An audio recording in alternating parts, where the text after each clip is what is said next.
I'm sure we haven't left anyone outside snoozing with a glass of wine somewhere, I hope. It's that sort of day, but thank you for all coming to what is the very first European Perspective meeting. We're here to shed light, of course, on PRRS and a disease really that has fascinated scientists, has frustrated vets and of course left many anxious farmers across Europe.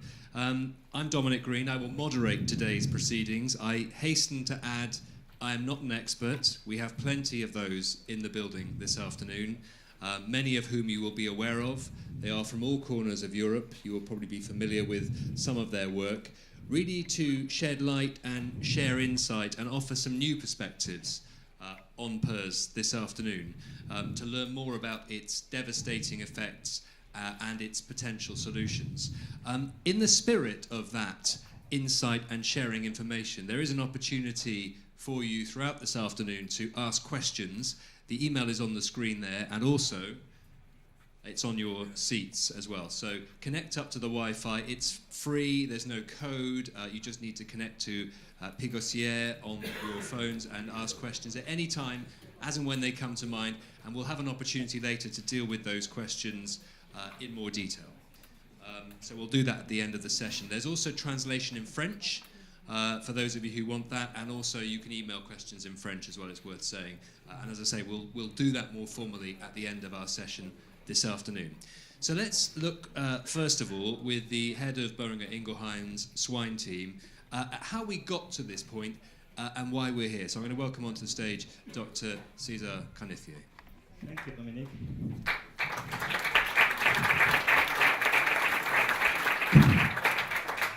Good afternoon.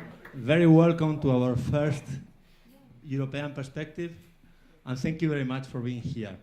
We are very pleased to have you here in the room, and we feel honored. We are people from more than 10 countries here today. So as we are in France, I maybe should have started by saying you bienvenue, or maybe I should say willkommen, which is the German language, the home of our company. Easier for me would have been to say bienvenidos, it's my own language, but I also dare to say vitane to those Polish colleagues, and also Isten Hosot. I think I've done well. Thank you. Well, going to the question, why are we here today? We are here today, my answer is because we are professional people with passion for pigs. And what does this mean for us? Maybe each of you have an answer. Our answer in Boehringer is that we work in prevention. And we work in prevention because we think prevention works. And what prevention works means? This means that we provide you innovative and sustainable solutions for the swine health every year. More concretely, we provide first-class vaccines. We provide tools to monitor prevention.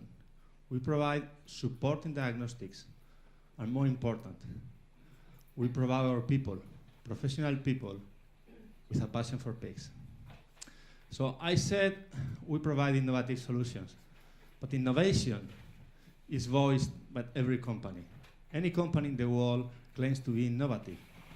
So let me prove you we have been innovative in the last 25 years. We were the first company in the late 80s to market an international Ojeski vaccine. We were the first company in the early 90s to put in the market a live PRRS vaccine. We were again the first company to provide an ileitis vaccine, the only one in the market so far. Circoflex was the first piglet vaccine for circovirus. And more recently, we provided the only mixable combination of circovirus and mycoplasma for pigs.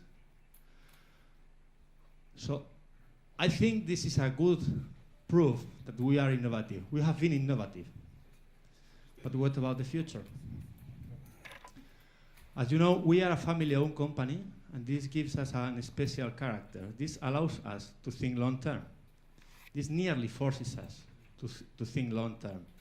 So in the last year, we have been investing heavily in new research and production facilities to expand our capacity worldwide. Traditionally, we have been doing research in the US, in St. Joseph and Ames. We have now new facilities in Fort Dodge and Sioux Center. We were doing also research in Ingelheim. Now we have recently opened a very promising research center in Shanghai, in China. And we are in our way to build a production facility there. And lastly, our Pearl is a state-of-the-art facility close to here in Hanover. This building can be as high as BL3 in biosecurity, where we can carry out research. And I think some people is here. Because more important than buildings is the people running the buildings. So these nice people here is also people with passion for pigs. This is part of our clinical research team, and they have been key in developing the solutions and the vaccines we are going to talk about today. So definitely, if you ask me, why are we here today? We are here today because we are professional people with passion for pigs. And today, we are professional people with a special passion for pears. And to talk about this passion, I'd like to introduce you Dr. Oliver Duran, that has a very special passion for pears. He is the head of our global technical team in Ingelheim. The floor is yours. Thank you, Professor. Can you hear me at the back? I hope you can. Good. I normally don't have notes, so it tells you how nervous I am. So people with a passion for pears, that's certainly all of us here in the room. And I think that's why you're here today. And I really think pears is actually a personal thing for me. I started my vet career when we were talking about mad cows and mystery swine disease. Some of you remember blue ears, we called it in the UK. And really, my whole vet career has been colored, damaged, whatever you want to call it, by PRRS. It got particularly bad when I was working in North Carolina, where every October I would wake up in the middle of the night with cold sweats going, abortion storms, every year, you know. So for me, PRRS is more than just science or vaccines. It's really something that has colored my career. And I'm really excited that we are here today in the first European perspective, sharing knowledge, sharing information with some great speakers today. I also want to tell you that while this is the first perspective in Europe, we had our 8th Asian perspective in Asia this autumn, past autumn, and we had over 10 years of the North American PRRS Symposium. So this is a new event for us, but it's really not a new event for our company. And BI has been, I think, at the forefront of finding solutions for PRRS. And really, I think that's beginning to show some really good promise. So, look at my notes, take a breath. Really, I don't want to go on too long, but I think what I want to share with you is that today, while we'll have a lot of information, the key thing that I feel will come from this meeting is that it's not just the information, it's the approach to PRRS that is crucial. And today you'll hear about how the way you approach this disease, how you think about it, is as important as the vaccines or anything else. So I'm really, really excited to open this session and really get away quickly to listen to this fantastic content we have today, because while PRRS has become less of a mystery, it hasn't become less of a problem. And really today, hopefully, we'll see the beginning of a big thorn coming out of my side, and we will see the beginning of the light of PRRS solutions. So enjoy the PRRS journey. Take care.